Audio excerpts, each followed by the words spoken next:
Now let's look at the rules that cover the service. The server throws the ball up into the air and hits the ball into the service court diagonally opposite. If the server throws the ball up to serve but decides not to hit it, he can catch the ball with his hand or his racket. Or the server can let the ball bounce without any penalty.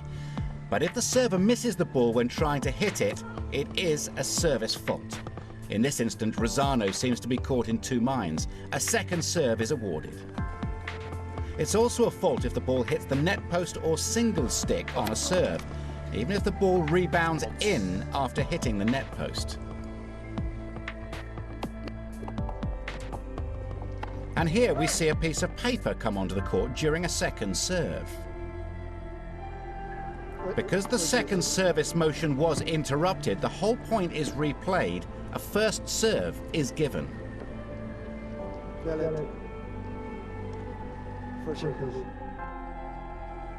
If the serve hits the top of the net but goes into the correct service court or hits the receiver, then a let is called. But only that serve is replayed. If there's a delay between a first and a second serve that's created by the receiver, for example, to change rackets, or as in this example, because the court equipment needs replacing, a first serve is given. The rules say that the second serve should take place without delay.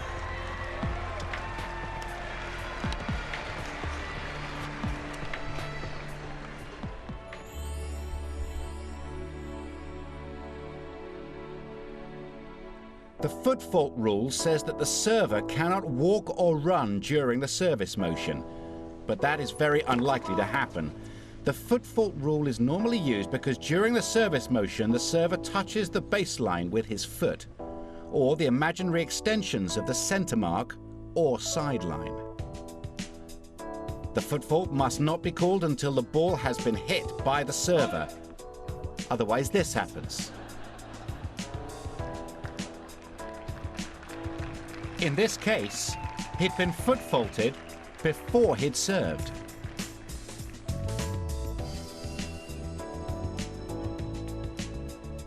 The rules say that the server should only serve when the receiver is ready.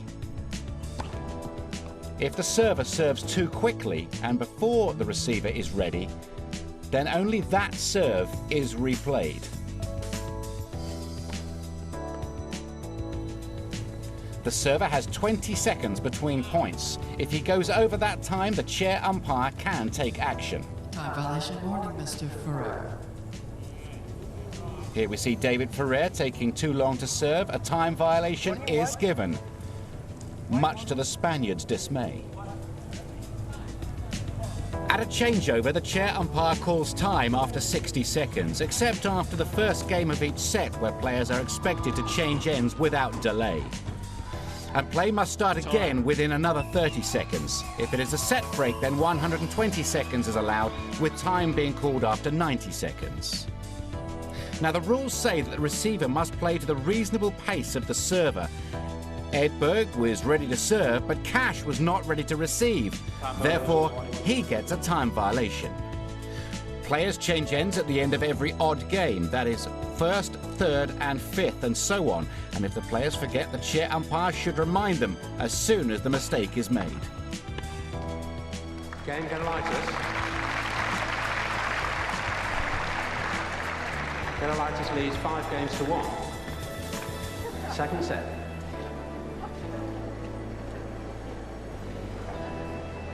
Well, I wonder what the umpire's having to say to them. He's just informing them now that they are changing ends at completely the wrong game. This is an absolutely stunning experience. Have you ever seen it before, Mark? Never. I mean, this is quite extraordinary.